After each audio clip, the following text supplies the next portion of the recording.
Hysterectomy यानी बच्चेदानी का operation पूरे विश्व में महिलाओं में किया जाने वाला सबसे कॉमन ऑपरेशन होता है। बहुत सी महिलाएं इस ऑपरेशन से गुजरती हैं और ऑपरेशन हो जाने के बाद में सोचती हैं कि अब मैं क्या वो ऐसी चीजें करूं जिससे मेरी बॉडी जल्दी रिकवर हो जाए। हकीकत ये है कि जो रिकवरी है वो 70% इस बात पे निर्भर करती है कि आपने हिस्टेक्टमी के पहले और हिस्टेक्टमी के दौरान कुछ प्रिकॉशंस लिए हैं कि नहीं, और केवल 30% प्रोसीजर के बाद का आपका खान पान, प्रिकॉशंस, आपकी एक्सरसाइज और बाकी चीजों पे निर्भर करता है। तो इसीलिए हिस्टेक्टमी के पहले ये जानना बहुत जरूरी है कि इसे हम क्या क्या चीजें कर सकते हैं जिससे हमारी बॉडी जल्दी रिकवर हो जाए।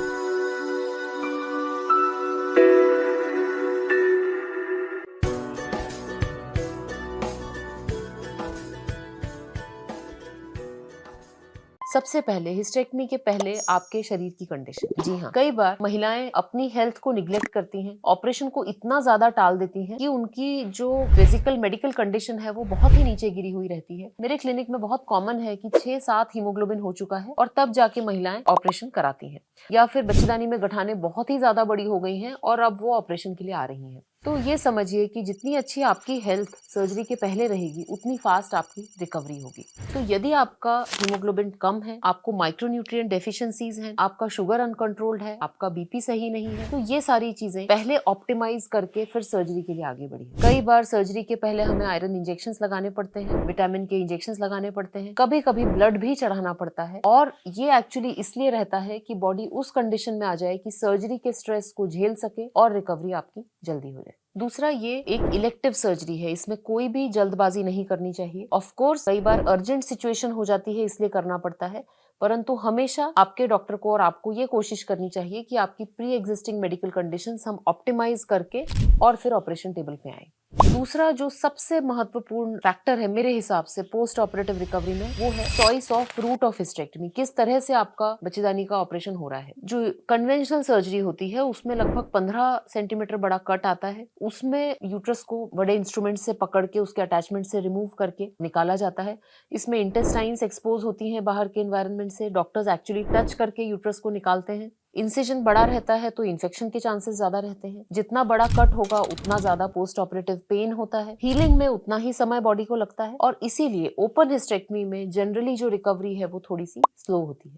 परंतु जब हम बहुत छोटे इंसिजन से लैप्रोस्कोपी के थ्रू ये ऑपरेशन करते हैं तो 1 सेंटीमीटर के चीरे से ये पूरा ऑपरेशन हो जाता है। स्टिचेस जो आते हैं वो इंटरनल रहते हैं, डिसॉल्व होने वाले रहते हैं, तो पेशेंट की जो रिकवरी है वो 15 गुनी फास्ट होती है ओपन सर्जरी के कंपैरिजन में। रोबोटिक सर्जरी भी एक नया इन्वेंशन है और धीरे धीरे इसकी भी एक्सेसिबिलिटी बढ़ती जा रही है। रोबोट के भी कुछ फायदे हैं, कुछ पर्टिकुलर केसेस में रोबोटिक हिस्टेक्टमी ज्यादा सूटेबल होती है, बट बाय एंड लार्ज यदि हम देखें तो हमेशा हमको लैप्रोस्कोपिक रूट प्रेफर करना चाहिए हिस्टेक्टमी का ओवर ओपन सर्जरी। इससे आपकी रिकवरी बहुत ज्यादा फास्ट हो सकती है। तीसरा और बहुत महत्वपूर्ण है प्रोसीजर के बाद आपका खान पान। आमतौर पे हमारे यहाँ ट्रेडिशनली जिनकी सर्जरी हुई है उनको बहुत कम चीजें खाने के लिए दी जाती हैं, मूंग की दाल, खिचड़ी, दाल का पानी, और ये मन में रहता है कि जितना हल्का खाना खाएंगे उतना जल्दी रिकवरी होगी। हकीकत ये है कि जितनी जल्दी आप अपने नॉर्मल डाइट पे पहुंच जाएंगे उतना जल्दी आपके बॉडी को न्यूट्रिएंट्स मिलेंगे और उतनी जल्दी बॉडी अपने आप को हील कर पाएगी। तो इसीलिए हिस्टेक्टमी के बाद जैसे ही आपका बॉवल मूव हो जाता है, गैस पास हो जाती है, आपको हम सलाह देते हैं कि नॉर्मल डाइट पे आप वापस आ जाएं। इसमें आपका फाइबर ज्यादा होना चाहिए जिससे कॉन्स्टिपेशन ना हो, और इसके अंदर सारे माइक्रोन्यूट्रिएंट्स यानी कि दाल, रोटी, सब्जी, सलाद, रोटी, ये सब आप खा सकते हैं। पानी का इंटेक आपको अच्छा रखना है क्योंकि जब आप हाइड्रेटेड रहेंगे तो बॉडी की रिकवरी फास्ट होती है। तीसरी और बहुत इंपॉर्टेंट जो चीज है वो है एक्टिविटी। आमतौर पे एक ये मन में धारणा रहती है कि जितना देर हम बेड पे रहेंगे उतना जल्दी हम रिकवर होंगे, परंतु अब जो प्रोटोकॉल है that is called as the ERAS protocol. ERAS protocol का मतलब होता है अर्ली रिकवरी प्रोटोकॉल,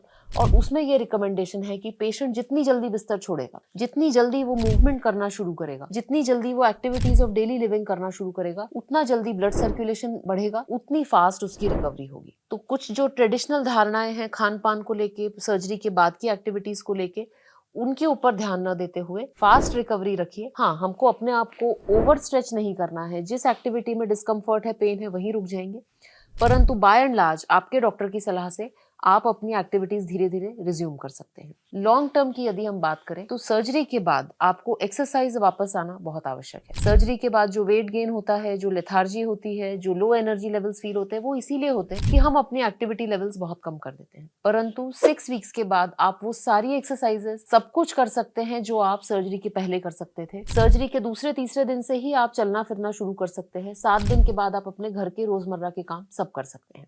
तो यदि आप अपने डाइट के ऊपर, एक्सरसाइज के ऊपर और फ्लूइड इनटेक, हाइड्रेशन के ऊपर ध्यान रखेंगे, पोस्ट ऑपरेटिव रिकवरी जो है वो आपकी बहुत अच्छी होगी और आप हिस्टेक्टमी के बाद अपने आप को और ज्यादा स्वस्थ, और ज्यादा एनर्जेटिक और ज्यादा फिट महसूस करेंगी। धन्यवाद।